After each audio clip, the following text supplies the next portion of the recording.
Seahawks fans, wherever you may be, welcome back for another edition of the Seahawks Playbook Podcast. Join your host, Bill Alvstad, and co-host, sports writer and football analyst Keith Myers, as we talk Seahawks football.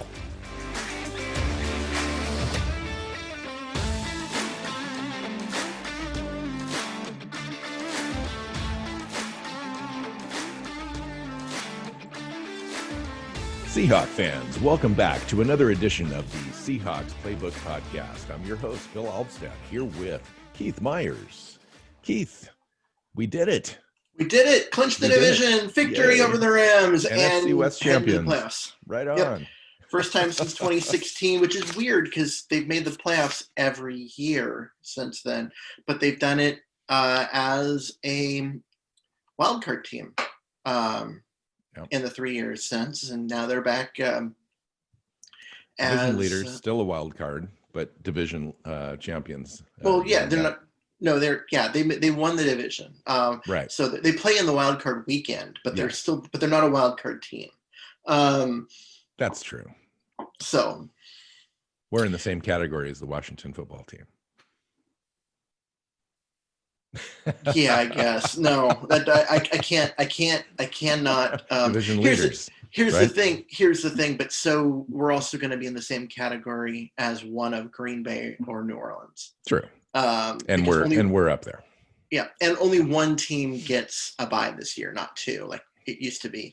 So we have an extra team in the playoffs, extra wildcard team, which means one less bye game. Only the number one overall seed gets a bye. You know what else is still in play? Our prediction show predictions. I know. With 1 week left. With 1 week left, it comes down to your win total. Yep. And my win total at least, and then, or not mine, but at least yours, and with a chance to get to mine. Yes. So who's going to win our battle, our individual prediction show battle? Who's going to get? Are we going to get to 12, or are we going to stay at 11? Shouldn't we wait on predictions for the game until after we've discussed the game? All right.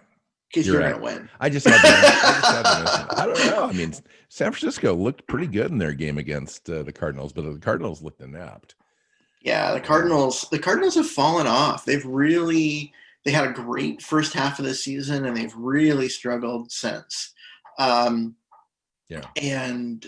they are not the team they were early on. So, but they still have a chance on the back end of this playoff scenario. We'll talk about in a little bit. But let's get to the news and notes for this week first, and then let's talk about that great win against the Los Angeles Rams to secure the NFC West title. The team has just transformed itself. I mean, we got a ton to talk about. All right.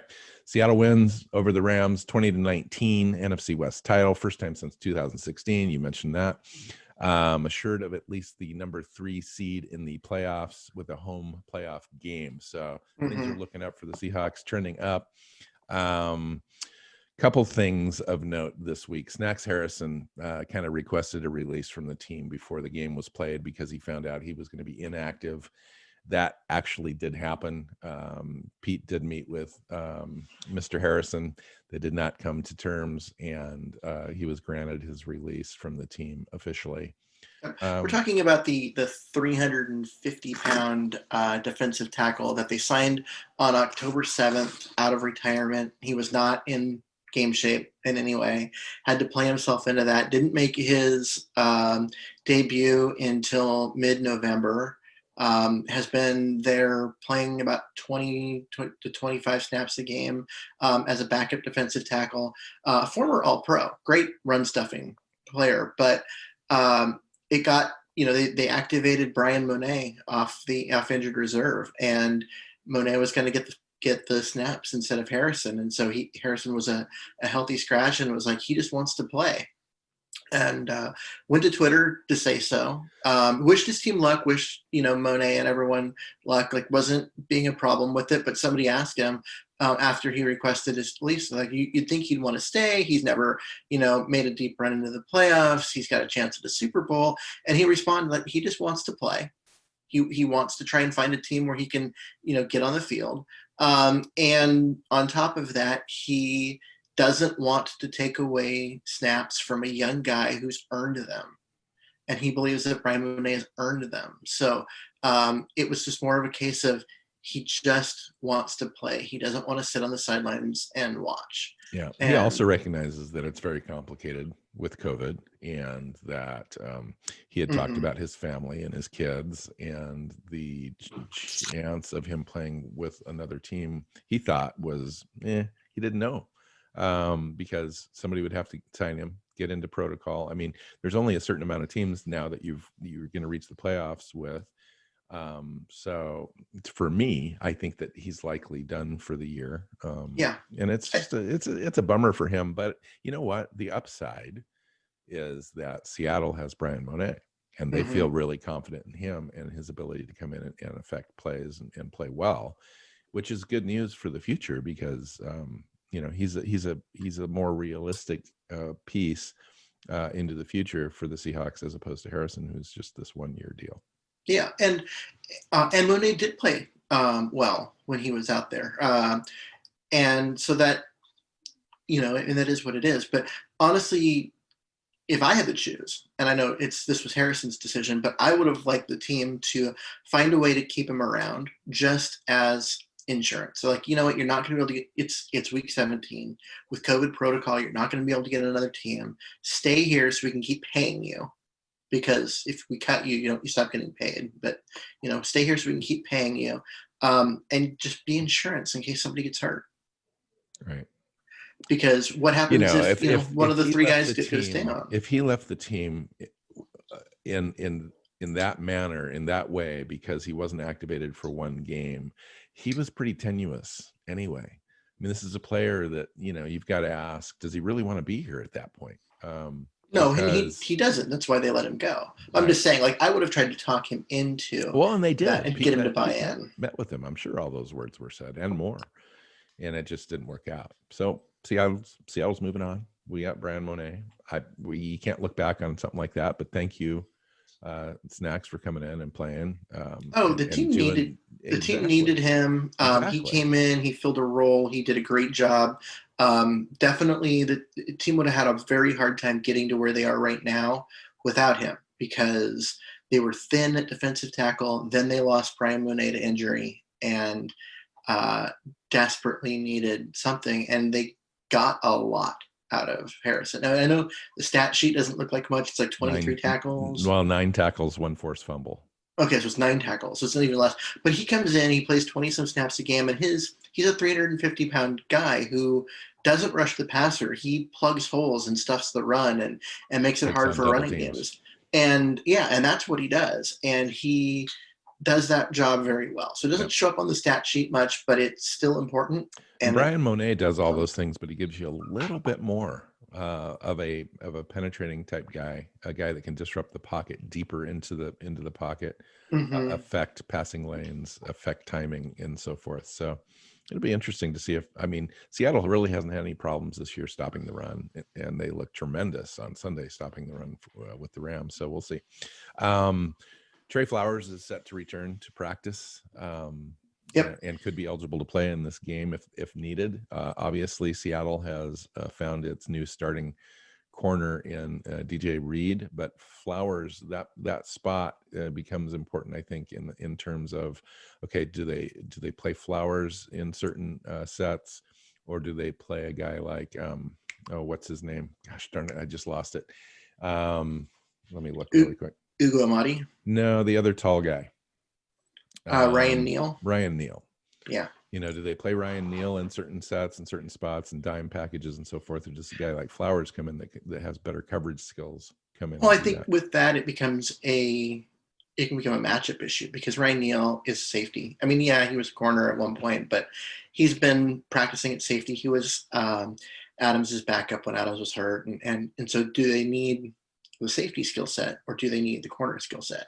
And it's funny because Ryan Neal is a safety who used to be a corner, and Trey Flowers is a corner who used to be a safety. So there's a lot of overlap in their skill sets, but where they're comfortable and where they've been practicing it is different.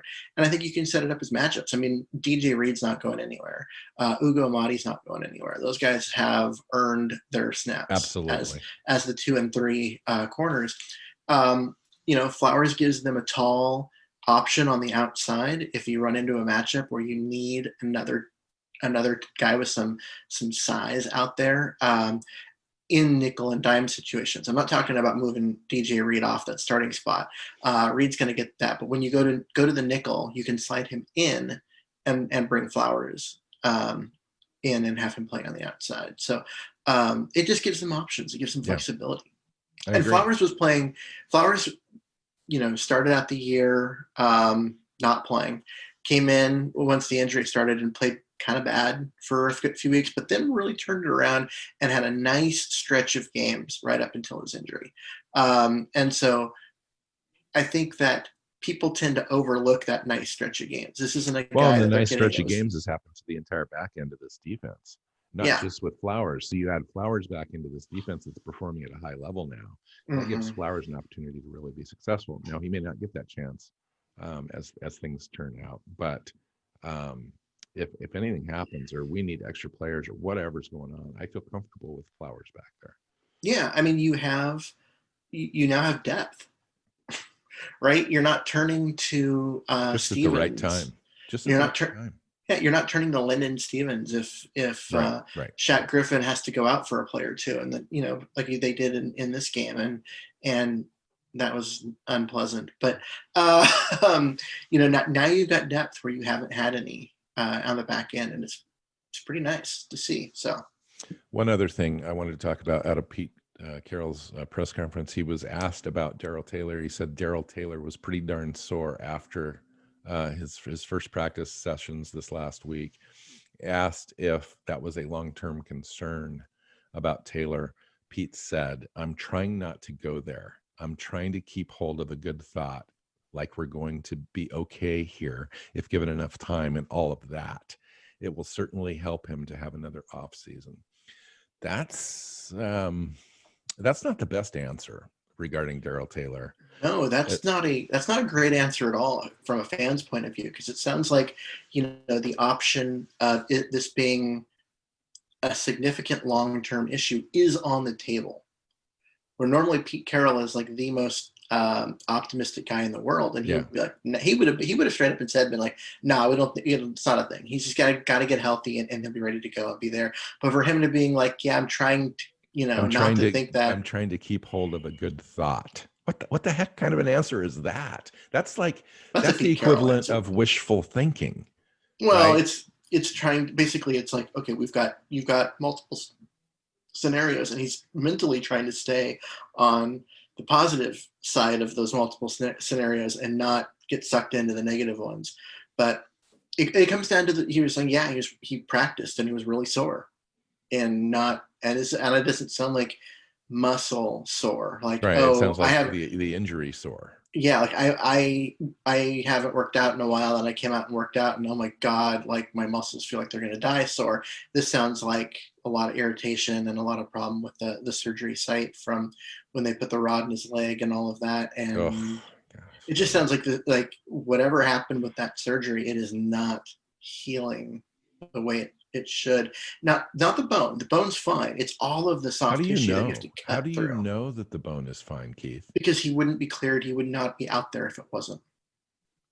Literally, that's the first thing they're going to look at. They're going to take x-rays. They're going to look at the bone. And if that bone isn't 100%. So he just needs to work through the scar tissue situation.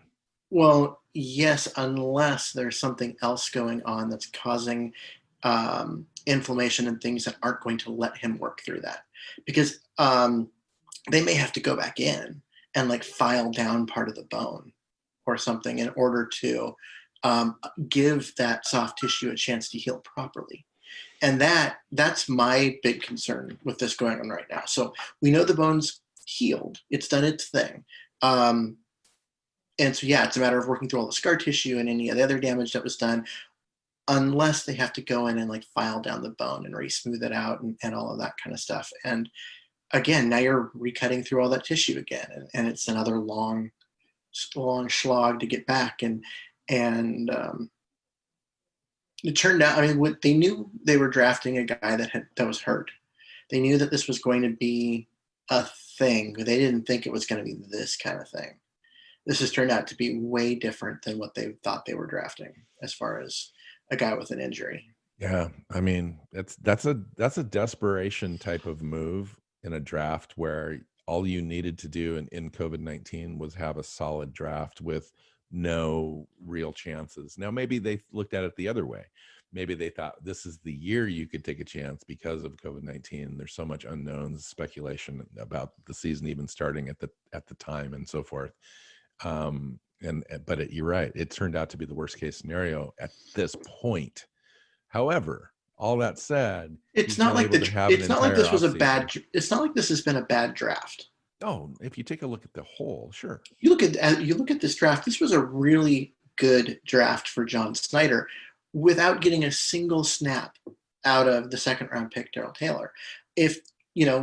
So they end up redshirting him for a year, and he comes back next year and is what we wanted him to be this year. This is a like rock star draft for John Snyder. But if that doesn't happen, if this injury ends up being a thing, again, I'm not that concerned about it because the rest of the draft was really good. Well, I mean, Jordan Brooks turns out the way that he is projected to be turning out. He's got 4 sacks so far and is really playing well. He's playing really well right now. That alone takes that Taylor pick and diminishes it a little bit. Well, and Jordan Brooks has been outstanding as well. Right. I mean, just as a whole, Damian Lewis has been great. So you've got 2 starters just in those 3 guys and a very key backup. Yeah. This was a good draft for. And Swain's been getting tremendous, a lot of snaps. Yeah, this was a very good draft for Schneider, even without Taylor. And so I'm not. This would be, a year ago we were sitting here looking at LJ Collier's complete inability to get on the field for a while, and then when he did, he was worthless. And we were like, wow, this is it's make or break, right? Because that draft looked much weaker and not, like they needed some help. But now Collier is one of the keys and one of the reasons why this defense has been vastly improved. I mean, he's really stepped up and played better. And now all of a sudden last year's draft doesn't look and you have Marquise Blair in there too, who hasn't played at all. Except for the first game because of that knee injury. He's still sitting there for next year, and so So a couple of good drafts for Schneider. We just didn't give him the credit at the time when he kind of earned it. But I think he'll get it now because he has put together back-to-back drafts that are helping build the foundation of this team, especially on defense. Let's talk about this Rams game. So the Rams came into this game, Keith, ranked 8th in the NFL in total yards. Their offense was good. I mean, they'd been kind of puttering just a little bit, but nonetheless, it's a good offense. It's solid. It is. They've got a great running game. Yeah. They do a lot of play action, more than any other team in the NFL. Was out of this game. I think maybe he could have made it a little bit of a difference, but other than that, though, nonetheless. True, but he's only been getting starter reps for 2 games. It's been a running back by committee all year, and I think it's pretty obvious if you watch the tape that he's the best of the 3. So yeah, he could have made a difference, but it's not like this offense hasn't worked without him, because at the beginning of the year when that offense was really clicking, he wasn't playing. He was the third string back. So they've got talent at running back even without Cam Akers, and that running game is really good. They do a lot of play action, and they've got a pair of outstanding receivers on the outside with Woods and Kupp. And yeah, show me where that production was in this game, because Seattle's defense shut. Well, overall, them down. I mean, they did an okay job running the ball. I mean, Henderson ended with 12 and 62 for a 5.2 average, but they went away from that. Because they fell behind. Malcolm Brown had 7 for 27. Kupp had 8 for 66. Reynolds 6 for 65. Woods 4 for 48, and a couple other things to their tight ends, and that was about it. That was their entire offense. 9 points, 3 field goals. Seattle held them out of the end zone, which is tremendous. Jared Goff had 43 pass attempts, not counting scrambles and that kind of stuff. But 43 pass attempts for only 234 yards. That is less than 5 yards per pass attempt. Yeah. Well, I had 24 completions. Yeah. So basically, yeah, right. 10 yards of play, basically. Or, 10 yards per completion, but it's not yards per completion. It's yards per attempt that really defines, a quarterback and an offense, really. And the yards per attempt at 5 is terrible, right? If you're not in the high 7s or low 8s, you're not doing much. And they didn't do much. And that the fact that he had to throw the ball 43 times and they only got 234 yards out of it tells you a lot on why the Seahawks kept them out of the end zone, because it really was a very good all-around kind of dominant performance by Seattle's defense. And you know what? The Rams defense came into the game number 1 ranked. An overall total defense. And Seattle outplayed them. Seattle was the defensive unit, was the best unit on the field all day long. And that goal line stand, that play where they blitzed Adams and then Adams ran Henderson down to the corner and saved that touchdown right there. And then they failed to convert in 4 downs after he got the first down. That goal line stand was amazing. And you mentioned Jordan Brooks being a player earlier out of this draft in the first round. He had a couple of plays behind the line of scrimmage there that affected that goal line stand. Very impressive. Yeah, and he made the key tackle on 4th down. And that was where we were leading 13-6. I mean, they score right there. It changes the dynamic of the game. Yeah, and so it was he made the key tackle, made the key play. I mean, you got to give KJ Wright credit, because KJ Wright was the guy that bull rushed a tight end 3 yards into the backfield and made it hard on the running back. But it was Brooks who came up and made the play. And the other thing is, who else was right there? Bobby Wagner. All 3 linebackers were in on that 4th down play, which I thought was kind of awesome. But overall, you really can't say enough about the way the defense played on that, because everyone played their assignment. Everyone did what they needed to do, and they did it on every play, not just the 4th down play, but on all 4 downs there at the goal line, and also the play before it. Yes, they got the first down, but Adams ran him down and made that touchdown saving tackle. It was Earl Thomas-like. It was coming across the field and making that, just running him down from a position where you think he's behind and he's not going to get there, but then he does. And it was a 3-yard gain and it was enough for a first down, but it was a fantastic play. And it kept him out of the end zone, gave the defense a chance to keep fighting. And they came up 4 straight plays and kept him out and changed, like you said, changed the game, just absolutely changed the game. So, the way that the defense played in this game too, Keith, it's like it really does give you confidence now, because it's been several weeks in a row. And we did go through a stretch where we faced less than quarterbacks, offenses that have been struggling and so forth. But I think it gave them the confidence. It gave them the schematic confidence that their defense had turned around, and this game proved it. I think in that this is sustainable, something that they can carry forward into the playoffs. And when you put a defense like that on the field, the defense that you put out on the field with confidence, knowing that you could get a stop and give your offense another opportunity, that's huge. I mean, that is totally a kind of a Super Bowl contender defense now. And you pair that with an offense that hopefully can improve a little bit, but does just enough to win games. That's really all you need right now. Yeah, I mean, it's not like Jared Goff's a stellar quarterback. I mean, I would still put him in the lower echelon group with the other guys. But as a whole, this was a very well performing offense. And an offense that has given Seattle trouble. Yeah, and I mean, they run the ball well. They've got talent on the outside. They do a lot of play action, which neutralizes linebackers. They do a lot of things. Counters. They do so much that requires just extreme discipline by everybody in order to not get caught out of position and all that kind of stuff. And, a lot of misdirection, and the Seahawks handled all of it.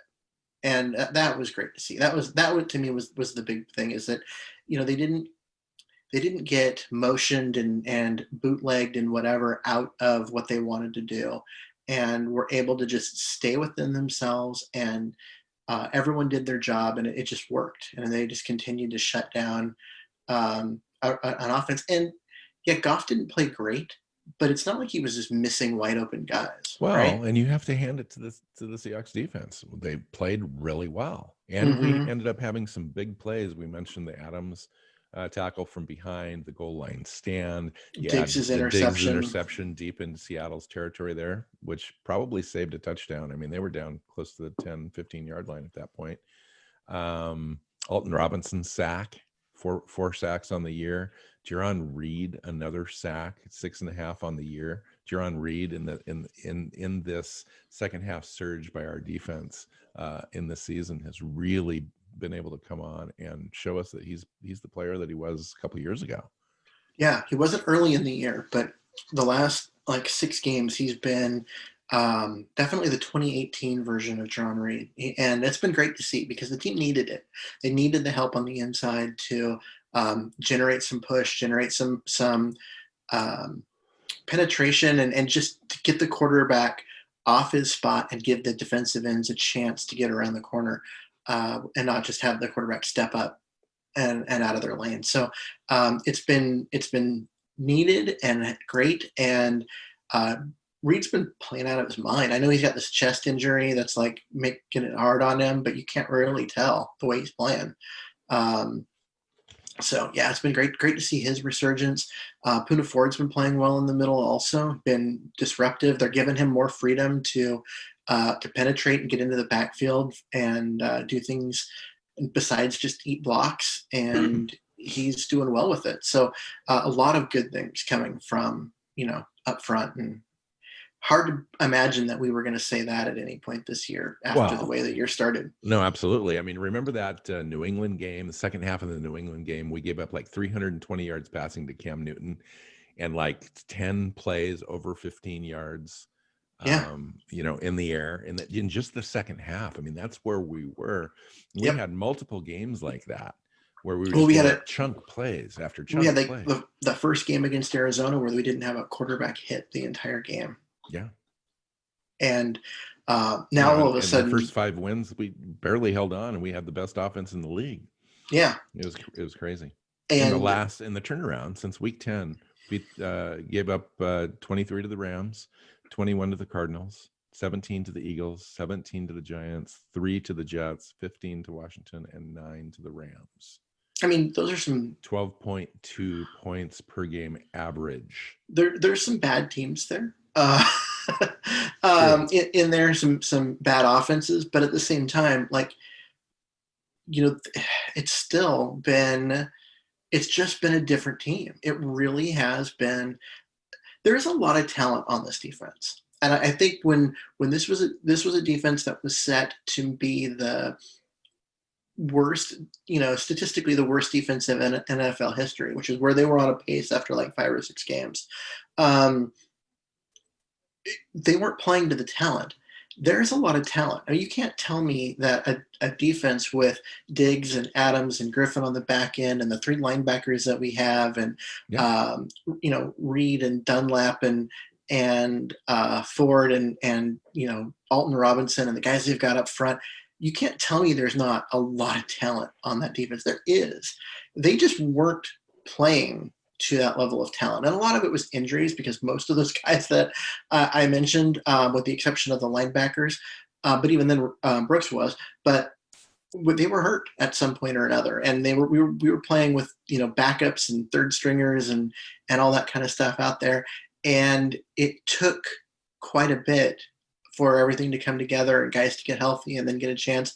But they're finally playing up to the talent level.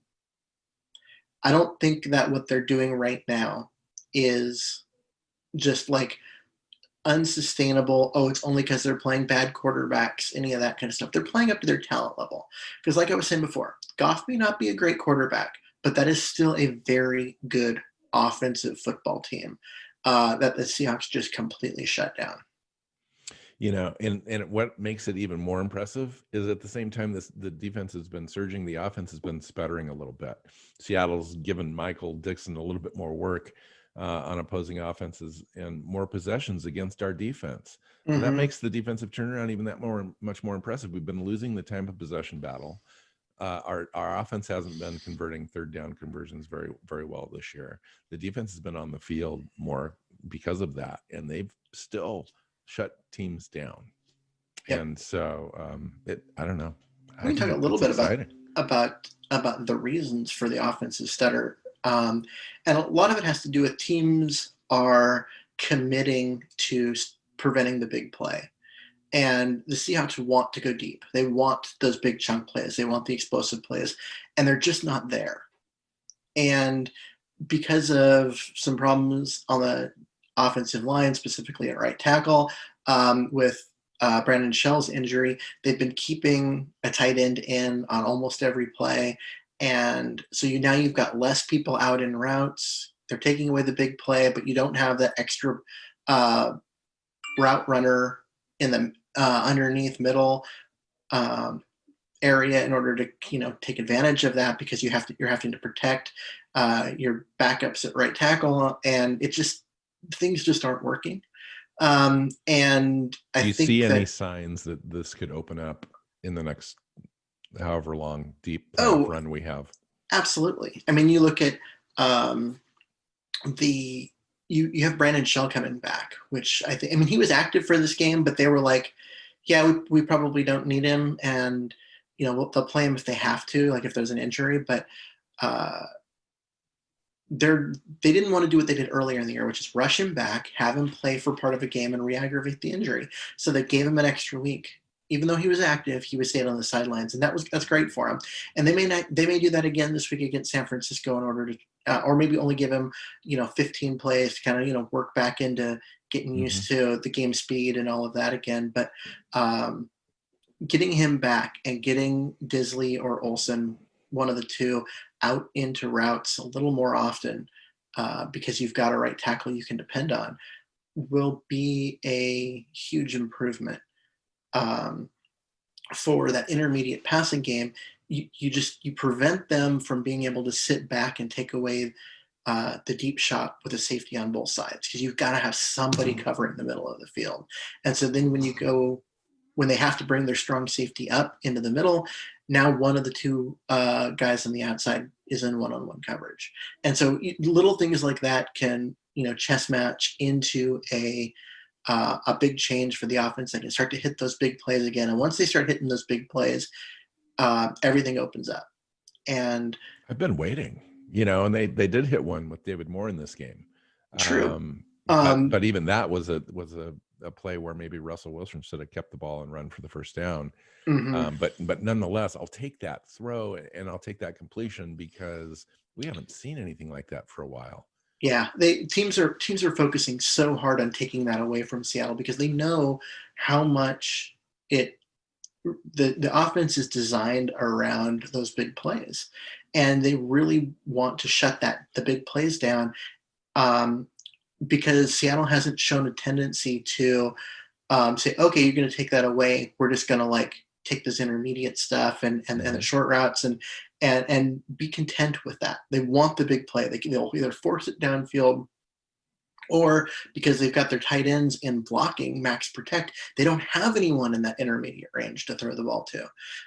And so there's been a lot of problems with that. And rather than redesign the offense, which I think they needed to have done here the last 2 weeks, they've just kind of sat on it and are waiting. And I think once Shell gets back, a lot of that will open back up for them, because they'll have that person in the short to intermediate range to take advantage of the deep drops by the safeties. In the first 8 weeks, Metcalf was averaging 17.9 yards per reception, and he's averaging almost 10 yards per reception in the last 8 weeks.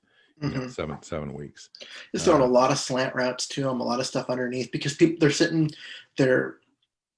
getting the cornerback, sitting 8 yards off of him at the snap, and they will roll a safety to him.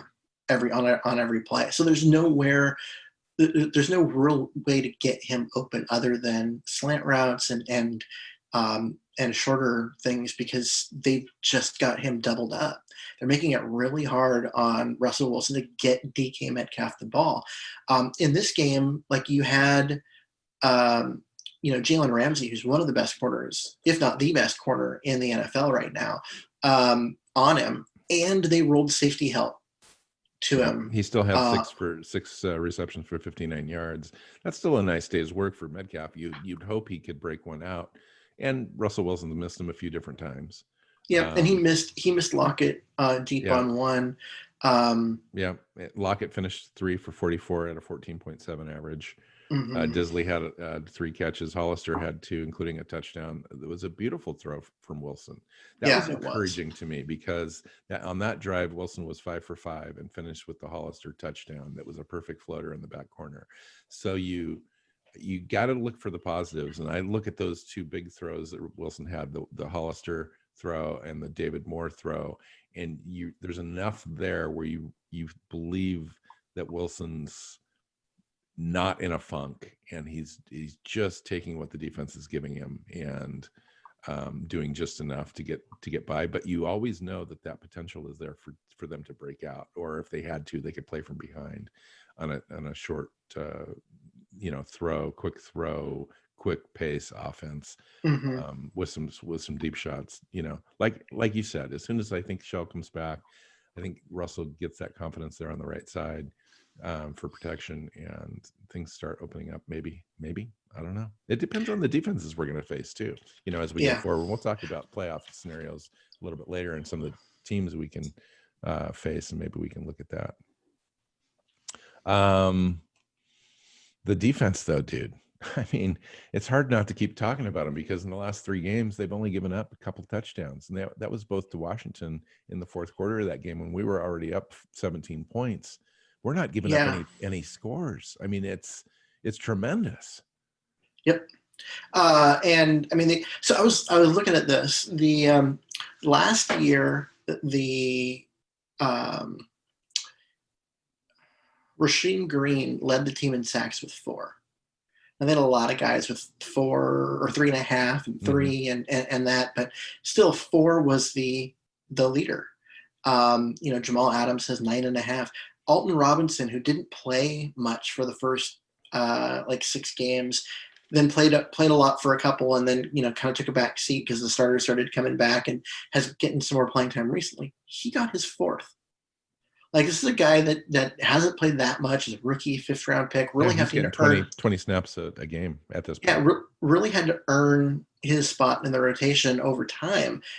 He's got 4. You just go down the list of guys that have 4 or more, and you run into I was going to say Dunbar, but that's not right. Dunlap. You run into his name. You look at Benson Mayowa. Benson Mayowa's on there. Benson Mayowa's been playing better with more with a better pace of snaps, where he's not being asked to do so much. He's coming in. He's fresh. He's a guy that you don't want as a starter, but you like him as a backup. His pressure rate leads the team still. Yeah, and so you give him an opportunity to come in and play 20, 25 snaps a game as a backup. And he is a significantly better player than if he's playing, 40 snaps a game as a starter. But they've got Dunlap to do that now. Did you notice that Dunlap played like 40 snaps in this game, but he had a 0 stat line, like 0 tackles, 0 pressures, 0 anything? Yes, but at the same time, he was there. He was disruptive. He was a guy who, came around the corner and forced, Goff to step up. I mean, technically it wasn't the pressure because he didn't, get that close to him, but he forced Goff to step up into, Jerron Reed and take the sack that way. So he impacted a lot of plays, getting upfield against the run and forcing stuff inside to the linebackers where they can be tackled. Keith, and the way that they're playing this base defense, because in this game, Green, Mayowa, and Collier each only had 1 tackle apiece. And then you add Dunlap into that, and with no tackles, right? And it makes you, and then everyone else is successful. Jordan Brooks had 8 tackles. Adams had 8 tackles, a tackle for loss. Jordan Brooks had that tackle for loss and that 4th down stop. Griffin's got 7 tackles, Wagner 6, Diggs 6, plus the interception. Amadi 4 tackles. Reed had 7 tackles. Wright had 7 tackles. Alton Robinson with the sack on the pressure. It seems like our defensive ends playing base and contain and setting the edge, as it seems like they're getting back to the basics. Well, they are, and especially against the Rams. This is what I was talking about earlier with them, with the guys playing and doing their job. Because with the Rams, what they're going to do is they're going to play action and they're going to bootleg and they're going to move the pocket around. And you've got to have your defensive ends get wide, stay wide, and be that containment on those bootleg plays, and not just attack. Because the quarterback's not going to be where they normally are for you to attack. And you've got to have discipline to do those things. And they did them in this game. They attacked wide. They prevented the bootlegs. They got pressure out there. In addition, all of those guys, all of our defensive fronts applied 27 quarterback pressures out of 32 overall pressures in this game. Yeah. So they were totally containing, totally getting there. They didn't quite get the sacks. We did end up with 3 sacks, but nonetheless, those pressures are what really makes a difference for this team. Pete said earlier in the season, and this is like I think after the Arizona game or something, he was like, "I trust it. I trust that we'll get there." And that's about the time that they were last in both yards and points. Right. I trust it. I trust we're still working. I believe that we're going to get there. And we were all like, is this the time that we fired Ken Norton Jr. and is Pete's job on the line? And what's going on? Right. And since then, now they rank 14th in scoring defense from dead last halfway through the season, like 8 games, dead last. Now they're 14th, 23rd in yards allowed, 7th in total sacks. I mean, talk about a transformation. The defensive turnaround in the second half, since that second half against the Rams, it's the Dunlap trade, the DJ Reed coming in. How big is DJ Reed? Ugo Amadi's development and playing in the slot. I mean, that has really been a huge difference. Jamal Adams kind of playing within the defense as opposed to kind of just doing everything on his own. Quandre Diggs, Alton Robinson, Jerron Reed, Poona Ford, KJ Wright switching to strong side linebacker. I mean, all of those things have just made this thing like totally work. And now we were at the first half of the year and our offense was the best in the league and the best unit on the team, no question. And now our defensive unit is the best unit on the team in carrying games at this point. It's remarkable to me. Yeah, the offense needs to it needs to kind of re-gel. It needs to get they're close. They really are close. The running games come around. They need to do more play action. Seattle's offense has only scored 25 plus points only twice in the last 7 games. Yeah. And I think if you look at it, it's being much more vanilla than it was early in the year too. And I think that might have something to do with, the injuries on the line and especially the injuries at running back at some point, but they've been much more vanilla, on the line. And so to get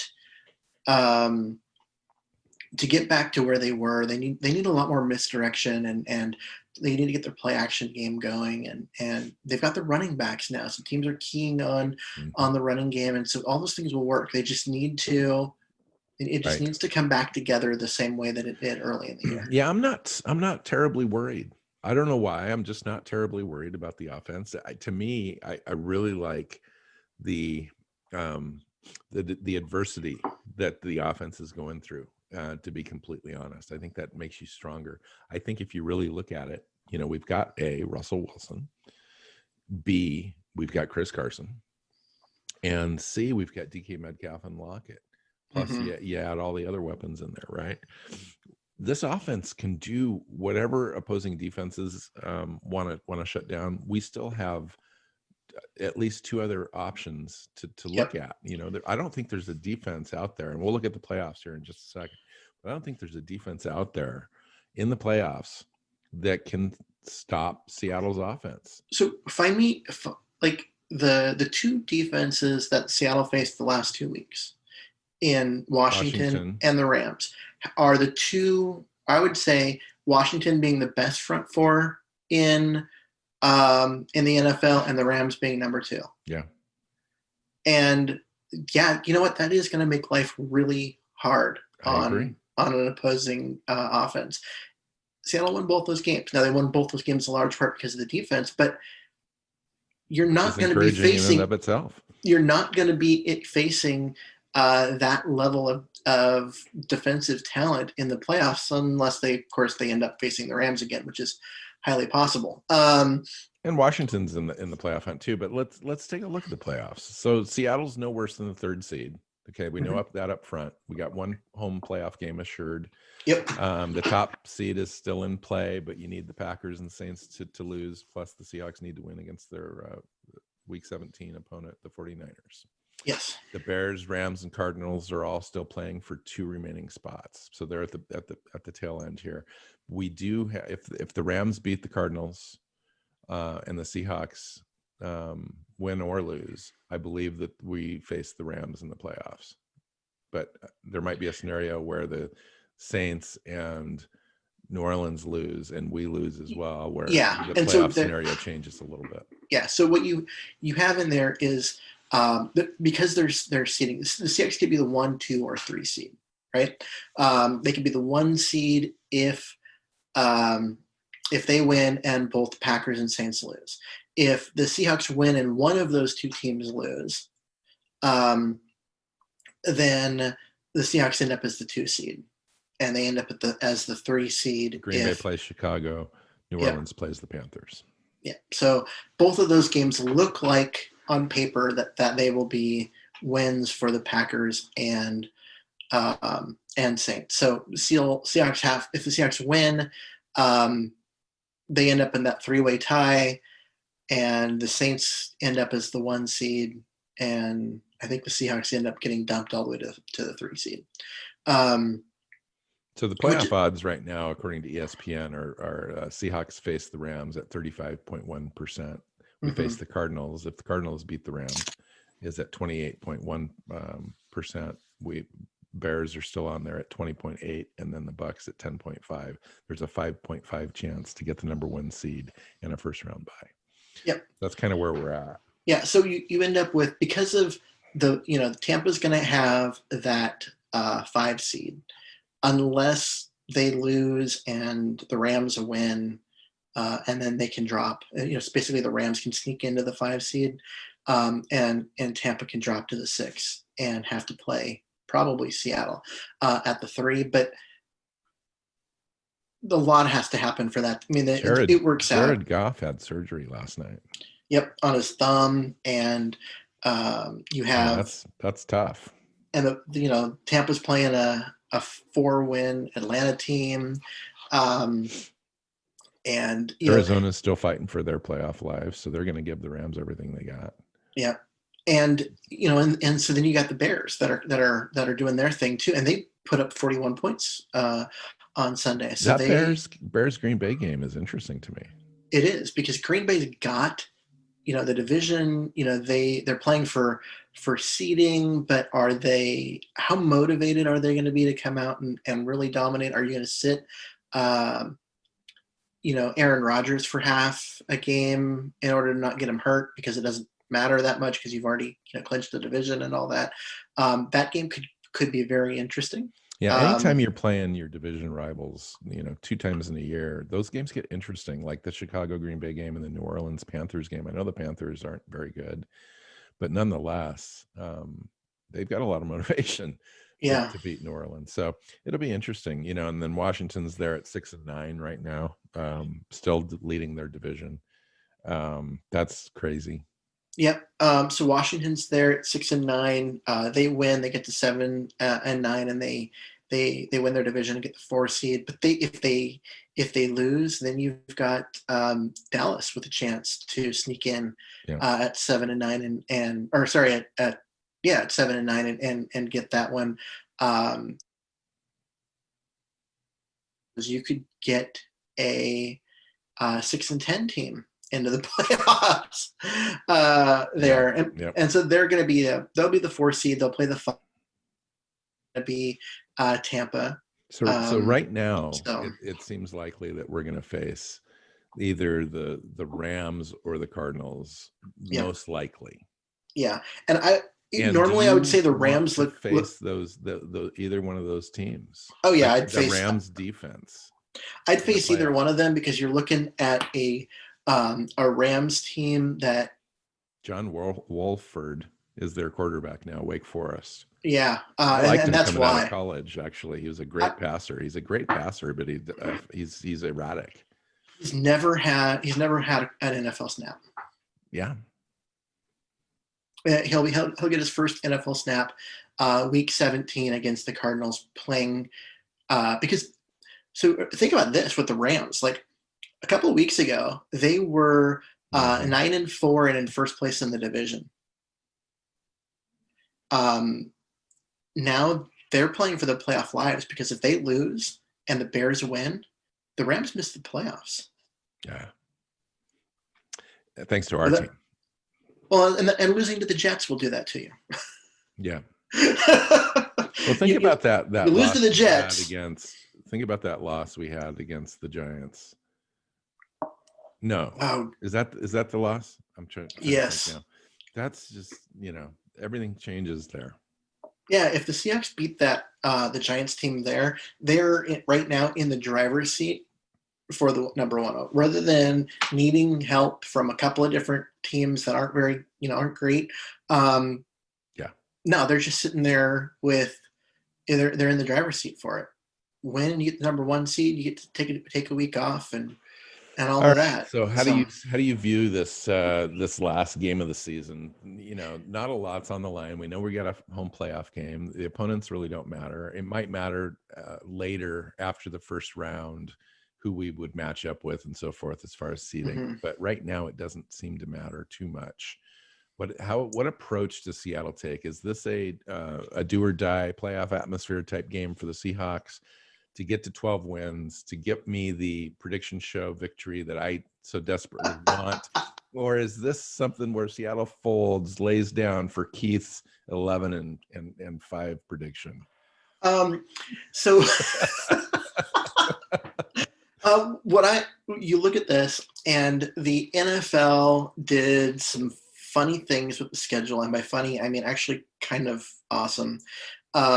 Most of the NFC games for Sunday are in the afternoon, right? So it was like this last week too. Yeah, and so you end up with the Panthers and Saints are playing in the afternoon time slot. Why would they be in the afternoon time slot? Oh, Packers and Bears, afternoon time slot. Wait, what? Those are... And then you put the Arizona, the LA Ram game. Yeah, so those games are typically... except for the Tampa game, every game affects the way that Seattle looks at this weekend. And then you have, of course, Washington and the Eagles in the Sunday night game. But as far as anything that might affect Seattle is all in the afternoon. And so they're not going to know what the outcomes are. Now, typically, you think, Green Bay, Chicago, and New Orleans, Carolina, those would be morning games. The Seahawks would go into the game knowing, hey, when and you have the 1 seed or when you have the 2 seed. And so they would know, or they could go in knowing, what, it really doesn't matter what, what the case is as far as any of that. We could just, they could play the backups because win or lose, it doesn't change anything. You're the 3 seed. But they don't have that luxury. And so I think they go into this game looking to win. Yes, they're going to play vanilla and not show a lot of the wrinkles and stuff, pre-playoffs. But at the same time, you're going to see Russell Wilson out there. You're going to see Chris Carson out there. Guys are going to play. They're going to be going for the win. Now, if at halftime you look and the Packers are blowing out the Bears and the Saints are blowing out the Panthers, and you go, okay, second half, let's pull it back. But I think they go for it because, one, Pete Carroll said they would, and two, it's just Pete Carroll's way. I agree. They're going to compete, and they're going to go out and try and get that win. And they face a 49er team too that's without Brandon Ayuk, had 60 receptions, 748 yards and 5 touchdowns this year. Trent Williams. He has been He's been great and draft pick for be, them. Actually, I knew he would be. Yep. And then Richard Sherman's out. Jordan Willis, defensive tackle's out. Javon Kinlaw is doubtful. Jimmy Ward's probably out. Tavarius Moore, his backup, is questionable. Rasheem Mostert is out. Nick Mullins is out. Jimmy Garoppolo is questionable, probably out. CJ Beathard is likely to start. George Kittle is going to play. That's really, they're just as decimated now as they were when we played them before, except George Kittle is going to be able to play. So, I mean, you look at that and you go, okay, well, you have after the Seahawks played them, they started getting guys back. Richard Sherman came back and played, and Rasheem Mostert came back and played, and they got Kittle back, and it looked like, okay, this team might get back to kind of what we expected them to be this year, because they were getting these talented guys, and then they all got hurt again. But they're still a 6-win team. I mean, they are bad as it has been. So. And the way that I saw them play last week against Arizona, and they made Arizona make some mistakes. It was interesting. They got to Kyler Murray a little bit, and their defense has actually been pretty good. And so their offense is kind of but their defense has been good. And I'm just wondering if there's any concerns at all that the 49ers give you on the defensive side of the ball for Seattle in this game, where maybe Seattle needs a win. Maybe New Orleans looks like it's going to lose. Maybe Green Bay looks like it's going to lose. We got the number 1 seed on the line. Is there anything in this game that concerns you if we needed to get that number 1 seed? Well, okay. So if we go into this thinking, okay, let's take the playoff possible wanting to rest guys and avoid injury, all that out of it, and to say, hey, both these two teams are going to play, line up and play as if it's a full strength mid-season game with their current rosters and injuries and everything. I would say no, because there's talent there, but this the front, the San Francisco's front is talented, it's good, but it's not Washington and LA. We've matched up very well with them the last 3 games we've played. Even though we lost one of those games, we won 2 of them, but we lost one. Even that loss was an even game. It was right at the very, very end, and that was quite frankly a more talented team than what they've got. Talented and healthy, than what they've got right now because of all the injuries and everything. I don't. This isn't like quite a get right game like the way the Jets were as for the offense, because San Francisco's got a lot of talent. There's probably still a top 10 defense, maybe top 12, somewhere in that range, but they aren't a top 1 and 2 front 4. That's gonna really hurt Seattle the way the Rams and Washington can. So I think that the Seahawks are going to be able to put up points, and quite frankly, if the 49ers put up a bunch of points on Seattle's defense, I'm going to just be shocked. The way Seattle's defense has been playing lately. And now you get CJ Beathard without Trent Williams and one of their guards. I can't remember who is in COVID-19 protocol right now. Yep. And you don't have Mozart. You don't have Ayuk. Just go down the list, right? Deebo Samuel, I'm not sure what his status is, but he's been nicked up all year too. Yeah. And so you end up with basically you've got to cover Kittle. Can you cover Kittle? I don't know. I don't know if anyone, actually a good game to figure that out. I don't know if anyone can cover Kittle. But the thing is that you don't have those weapons like I bet you Jordan Brooks could cover George Kittle pretty well. You know who actually I'd love to see line up and cover George Kittle would be Neal. Yeah. Ryan Neal, the backup strong safety who they use in their big nickel and dime packages. Yeah, Marquise Blair too. I know that he's hurt, obviously. But those are the future, guys. Though, yeah, he would be a guy that I would like to see a matchup with next year. Yeah, and so those are the guys they play in the nickel and dime, even though they're safeties. And typically that would be a corner, but those guys you could bring in, and they're bigger, they're stronger. And Flowers is there too. He's long. Yeah, and so I'd like to see those guys match up against Kittle and get their chance. And so Ryan Neal would be my pick. If not, Jordan Brooks has been playing lights out, and I think he could do it. And of course, you get Bobby Wagner involved in there too, and you're going to get Adams involved, and the Seahawks have the talent to do it. Playing some vanilla defense with little looks in this game, and that's why I was thinking of Jordan Brooks, because if they stay in the base defense more than typical, he would be a guy that you would drop back into coverage more. Yeah, he would be, and I want to see what they can do against Kittle, because Kittle's just a dominant tight end. I mean, is he the best tight end in the NFL right now? He might be. Well, it's hard he's to been tell. hurt. Right. It's hard to tell because he's been hurt this year, and there's not a lot of talent around him, and all of that.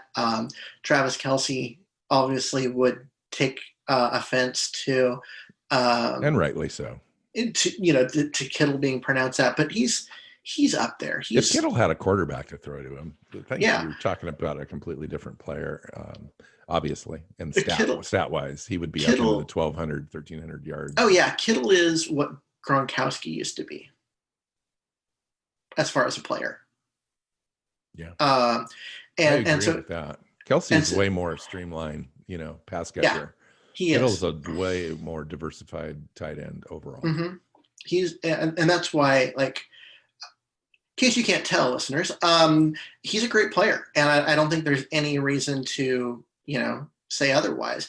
And so it is a good test, but he is also alone on that offense. Yeah, exactly. Who else are you throwing to? Well, you're going to have Deebo Samuel if he's available, and he's a concern. I mean, he's definitely a player. In fact, I'd love to have him on the Seahawks just because he's kind of that Doug Baldwin type guy that's just physical, get open for you. Golden Tate, comes to mind, that short, squatty, strong receiver that's going to get yards after contact and all that kind of stuff. So a guy like that gives me pause a little bit, but there's not enough weapons on San Francisco's offense for me to be concerned at all, given how the Seahawks defense has been playing. And then I just want to see the offense kind of stretch it out a little bit, try to figure this out, try to get right a little bit in a kind of a game where maybe nothing's on the line, but you're trying to get some looks on your offense to just kind of to figure a few things out a little bit. Some protections, some over the middle type stuff, some slants, some deep shots. Take some deep shots in this game. I think this game goes Seattle's way pretty convincingly. I'm thinking something on the order of like 27-16. Yeah, it'd be nice to score more than 30 points. If you're going to go 27, I'm going to go 34. I just want to get another touchdown in there, and maybe one of them's a defensive touchdown, pick six type, something like that. That would be awesome. And then, I just, teams have been really struggling to score against Seattle. Why not hold a poor San Francisco offense to the average that the Seahawks defense have been holding their opponents to over the last 7 games, 13 points.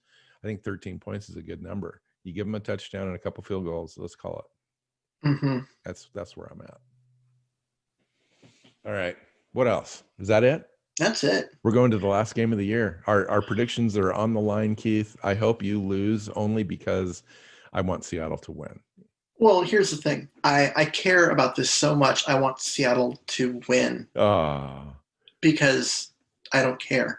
And a win, I just want to win. You get to go 12-4 on a year that is as weird and crazy and well, think about everything too, where we were 3 years ago in 2017, Keith. We predicted, my predictions were dire that year. I predicted 7 wins. I think that year we ended up getting to what, 9 or 10? I can't remember. 10. No, 9. That was the year they so we had 9, 10, 11 last year, and then we could get to 12 this year. That's improving every year. I mean, and we talked about it being a 3-year reset project, and this is year 3. This is year 3. This is where it all comes together. And it's funny, when the defense kind of folded in the first half of the year, I was going, man, I was wrong. Like, what happened? What's going on with the defense? And in the last 7 weeks, I'm totally completely turned around, and I'm like, yeah, this is much more the Seahawks team that I was expecting to see this year. Exactly. It totally is. Now, given the offense is struggling a little bit with the opportunity to get better, this game could go on a run here and be special. It really could. Yeah. And again, like, they're sputtering against some great defensive lines. And Green Bay's defense is good, but it doesn't have an Aaron Donald or, the Washington front four. Ryan, whatchamacallit, right? I know. And they've got the Smith brothers, who aren't brothers, but right. They've got talent. I'm not saying they don't, but they're not the number 1 and 2 in terms of defensive line talent. I think the Rams at the 6th seed in the playoffs would be the best defense that we would have to face. Yeah. And you get past that and it gets better as far as defensive opponents for the Seattle offense is concerned. And then nobody's going to want to face the Seahawks. You're facing an improving defense who statistically is the best defense in the NFL in the last 6 or 7 weeks. And you're facing a Russell Wilson-led offense, which could get you at any time. And nobody wants to face a proven clutch performer like Russell Wilson in the playoffs. To me, I mean, we're an opponent's worst nightmare. I look at us now in Green Bay possibly as being the teams to emerge out of the NFC, and quite frankly, I look at it possibly being a NFC championship game in the tundra, which is not a great thing, but it is what it is at this point. Mm-hmm. I'll take it. Yeah, I don't want it in the tundra. I want the Saints to upset the Packers the week before. Yeah.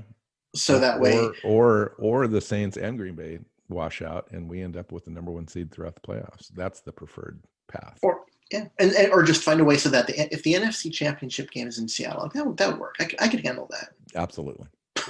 Let's just leave it there. All right. Imagine if they're playing. Imagine if they end up in that situation and you're playing a Bears team or an Arizona team, which right now no one talks about as being a threat or anything. Yeah. But one of those teams gets a couple fluky wins. Yeah, I wouldn't mind Tampa Bay earlier. Tampa Bay is a flawed team. You get whatchamacallit in town here to face the Seahawks defense again. I think we win that game. Yeah. Oh yeah, with Brady. Yeah, Brady. Yeah. People don't realize that despite the fact that team's winning, Brady is a shell of who he used to be. And he had a pretty good game, 350-yard game the other day. True, he did, and he has the ability to do that, but he's not completing the ball deep, and his accuracy isn't what it used to be. And yeah, I mean, he's still Brady. He's still smart. He still reads a defense as well as anybody ever, but physically he's just not the same guy. And so he misses throws. And I'd love to get 5 or 6 sacks against that guy in the playoffs and force a couple fumbles and get a couple picks, and, just have him have a terrible day. That would be awesome. That'd be fun if you did that, and then after the game, he was like, yeah, maybe I'm going to retire. And you'd be like, yes, we're the one who finally knocked that guy out. Yeah. So, yeah. Any Hitler. Find Keith on Twitter at Myers NFL. I'm at NW Seahawk. The show is at Hawks Playbook. SeahawksPlaybook.com has all of the shows archived. And find the podcast on your favorite podcast app. Subscribe and get it in your feed every week. And we're on YouTube as well. We need more subscribers on YouTube. I think we only have 25 or 6 subscribers on YouTube. We could use 250 at least, right? So tell your friends and family to watch us on YouTube. Until next time, Keith. Go Hawks. Seahawks Playbook Podcast listeners, thanks for joining us for another edition of the show. You can find us on Twitter. Phil is at NW Seahawk, Keith is at Myers NFL, and the show is at Hawks Playbook. You can listen and subscribe to the show at SeahawksPlaybook.com.